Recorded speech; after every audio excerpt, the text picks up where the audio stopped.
ದುಡ್ಡು ಕೊಡದೆ ಮಿತಿಯನ್ನ ಏರಿಸಿದ್ರೆ ಏನಾಗುತ್ತೆ? ದುಡ್ಡು ಕೊಡದೆ ಹೋದ್ರೆ ಸಹಕಾರಕ್ಕೆ ಏನು ಕೊಡುಗೆ ಅಂತ ಪ್ರಶ್ನೆ ಮಾಡಿದ್ದಾರೆ. ಇದು ರೈತರ ವಿರೋಧಿ ಬಜೆಟ್ ಅಂತ ಕೆಎನ್ ರಾಜಣ್ಣ ವಿರೋಧಿಸಿದ್ದಾರೆ. ಕಿಸಾನ್ ಮಿತಿ 7 ಲಕ್ಷಕ್ಕೆ ಏರಿಕೆ ಮಾಡಿದ್ದಾರೆ. ದುಡ್ಡು ಕೊಡ್ತಾ ಇಲ್ಲ, ಬಟ್ ಮಿತಿಯನ್ನ ಏರಿಸ್ತಾ ಇದ್ದಾರೆ. ಇದರಿಂದ ಏನು ಪ್ರಯೋಜನ ಆಗುತ್ತೆ? ದುಡ್ಡು ಕೊಡದೆ ಹೋದ್ರೆ ಸಹಕಾರಕ್ಕೆ ಏನು ಕೊಡುಗೆ ಕೊಟ್ಟಂತಾಗುತ್ತೆ? ಇದು ರೈತರ ವಿರೋಧಿ ಬಜೆಟ್ ಅಂತ ಕೆಎನ್ ರಾಜಣ್ಣ ವಿರೋಧವನ್ನ ವ್ಯಕ್ತಪಡಿಸಿದ್ದಾರೆ. ಕಿಸಾನ್ ಮಿತಿಯನ್ನ 7 ಲಕ್ಷಕ್ಕೆ ಏರಿಕೆ ಮಾಡಿದ್ದಾರೆ. ನಾವು ಮೊದಲೇ ಮಾಡಿದ್ವಿ, ಹಿಂದೆ 5400 ಕೋಟಿ ಕೊಟ್ಟಿದ್ರು. ಈ ಬಾರಿ 2400 ಕೋಟಿ ಅಂತ ಇದೆ. ಈ ಹಿಂದೆನೆ 5400 ಕೋಟಿ ಇತ್ತು, ಬಟ್ ಈಗ 2400 ಕೋಟಿ ಅಷ್ಟೇ. ಅದರಲ್ಲಿ ಏನು ಬದಲಾವಣೆ ಇದೆ? ಇಲ್ಲಿ ಇದನ್ನ ಏರಿಕೆ ಮಾಡಿದ್ದಾರೆ ಅಂತ ಪ್ರಶ್ನೆ ಮಾಡಿದ್ದಾರೆ. ಎಲ್ಲಿ ಏರಿಕೆ ಆದಂತಾಯ್ತು ಇದು? ಇಲ್ಲಿ ದುಡ್ಡು ಕೊಡಲ್ಲ, ಬಟ್ ಮಿತಿಯನ್ನ ಏರಿಸ್ತೀವಿ ಅಂತಾರೆ. ಇದರಿಂದ ರೈತರಿಗೆ ಏನು ಪ್ರಯೋಜನ ಆಗುತ್ತೆ?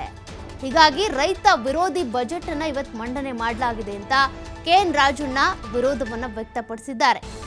ಈ ರೈತ ವಿರೋಧಿ ಬಜೆಟ್ ನಿಂದ ರೈತರಿಗೆ ಏನು ಪ್ರಯೋಜನ ಆಗುತ್ತೆ? ಈ ಹಿಂದೆ ನಾವು ಕೂಡ ಕೊಟ್ಟಿದ್ವಿ 5400 ಕೋಟಿ, ಬಟ್ ಇವರೀಗ ಏನು ಏರಿಕೆ ಮಾಡಿದ್ದಾರೆ, ಎಲ್ಲಿ ಏರಿಕೆ ಮಾಡಿದ್ದಾರೆ ಅಂತ ಪ್ರಶ್ನೆ ಮಾಡಿದ್ದಾರೆ ಕೆಎನ್ ರಾಜಣ್ಣ.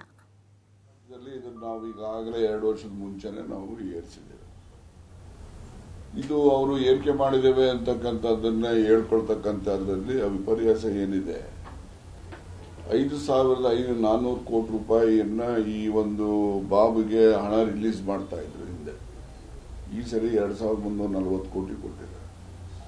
ಮತ್ತಿದು ಏರ್ಸಿದೀವಿ ಅಂತ ಹೇಳಿದ ದುಡ್ಡು ಕೊಡದೆ ಏರ್ಸಿದೀವಿ ಅಂತ ಪೇಪರಲ್ಲಿ ಕೊಟ್ರೆ ಬರೀ ಸರಸ್ವತಿ ಪ್ರಸನ್ನ ಆದ್ರೆ, ಲಕ್ಷ್ಮೀ ಪ್ರಸನ್ನ ಆಗದೆ ಇದ್ರೆ ರೈತರಿಗೆ ಏನು ಅನುಕೂಲ ಆಗುತ್ತೆ? ಅದರಿಂದ ಇದು ಸುಮ್ಮನೆ ಈ ರೈತರಿಗೆ ಮೋಸ ಮಾಡ್ತಕ್ಕಂಥದ್ದು, ರೈತರನ್ನ ತಪ್ಪುದಾರಿಗೆ ಅವರಲ್ಲಿ ತಪ್ಪು ಅಭಿಪ್ರಾಯ ಮೂಡಿಸುವಂತ ಕೊಡುಗೆ ಇದು ಅಂತಕ್ಕಂಥದ್ದು. ಇದನ್ನ ನಿಜಕ್ಕೂ ಕೂಡ ಖಂಡಿಸ್ತೇನೆ ನಾನು. ಇವರು ದುಡ್ಡು ಕೊಡದೇನೆ ಇಲ್ಲಿ ಮಿತಿ ಹೆಚ್ಚಿಸ್ಕೊಂಡು ಹೋಗ್ತೀವಿ ಅಂದ್ರೆ ಏನ್ ಬರ್ತದೆ ದುಡ್ಡು? ಏನ್ ಕೋಆಪರೇಟಿವ್ ಇನ್ಸ್ಟಿಟ್ಯೂಷನ್ಸ್ ಏನ್ ಪ್ರಿಂಟಿಂಗ್ ಮಿಷನ್ ಇಟ್ಟಿದಾವ ಇವು?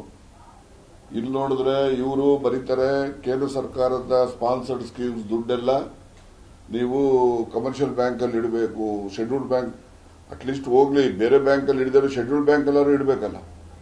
ಯಾವುದೇ ಶೆಡ್ಯೂಲ್ಡ್ ಬ್ಯಾಂಕ್ ಅಲ್ಲಿ ಇಡಂಗಿಲ್ಲ, it is only commercial bank ಅಲ್ಲಿ ಇಡಬೇಕು ಅಂತ ಬರೀತಾರೆ. ಅಲ್ಲಿ ರೆವಿನ್ಯೂ ಇವರಿಗೆ ರಿಸೋರ್ಸಸ್ ಇಲ್ಲದಂಗೆ ಆಗ್ತದೆ. ಈ ಕಡೆ ಇವರು ರಿಸರ್ವ್ ಬ್ಯಾಂಕ್ನವರು GLC ನಾಬಾರ್ಡ್ಗೆ ಏನು ಕೊಡ್ತಾರೆ ಅದನ್ನ ಕಡಿಮೆ ಮಾಡಿದ್ರೆ, ನಾಬಾರ್ಡ್ ಇಂಟರ್ನ್ ಇವ್ರಿಗೂ ಕೂಡ ಕಡಿಮೆ ಮಾಡಿದ್ದಾರೆ. ನಮ್ಮ ಕರ್ನಾಟಕಕ್ಕೆ ಒಂದಕ್ಕೇನೆ ನಾನು ಈಗಾಗಲೇ ಹೇಳಿದ 3260 ಕೋಟಿ ಕಡಿಮೆ ಮಾಡಿದ್ದಾರೆ 1 ವರ್ಷಕ್ಕೆ. ಮತ್ತೆ ಇವ್ರು ಜಾಸ್ತಿ ಮಾಡಿದೀವಿ ಅಂತ ಅನೌನ್ಸ್ಮೆಂಟ್ ಮಾಡಿದ್ರೆ ರೈತರಿಗೆ ಏನು ಅದರಿಂದ ಅನುಕೂಲ ಆಗ್ತದೆ? ಅನುಕೂಲ ಆಗದೆ ಇರೋನ ಇವರು ಅನೌನ್ಸ್ಮೆಂಟ್ ಮಾಡಿ ರೈತರನ್ನ ತಪ್ಪುದಾರಿಗೆ ಹೇಳ್ತಕ್ಕಂಥದ್ದನ್ನು ನಾನು ನಿಜಕ್ಕೂ ಕೂಡ ಖಂಡನೆ ಮಾಡ್ತೇನೆ ಅಂತಕ್ಕಂಥದ್ದು.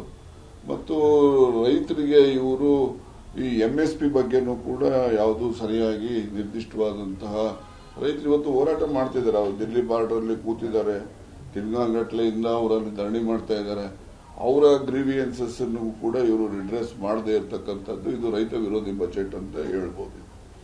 ಈಗ ರೈತರಿಗಾಗಿ ಕಿಸಾನ್ ಕಾರ್ಡ್ ಸಾಲದ ಮಿತಿ 5 ಲಕ್ಷ